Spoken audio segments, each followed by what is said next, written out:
کہا جاؤ پہلے خود کو ڈھونڈو تاکہ تم مجھے پا سکو.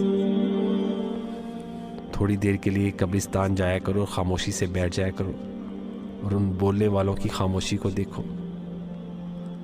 فرمایا کہ غم نہ کرو، تم جو کھو رہے وہ کسی اور شکل میں تم کو واپس آئے گا. فرمایا میں نے بے شمار ایسے انسان دیکھے ہیں جن کے بدن پر لباس نہیں تھا، اور بے شمار ایسے لباس والے بھی دیکھے ہیں جن کے اندر انسان نہیں تھا. فرمایا میں پہلے پہل اس کی تلاش میں تھا، اب وہ مجھ میں ہے اور میں کھو گیا ہوں.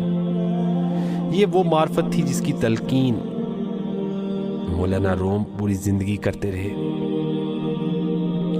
ابن عربی نے بھی محبت کو ڈیکوڈ کیا اور پھر وہ بھی معرفت تک پہنچ گئے.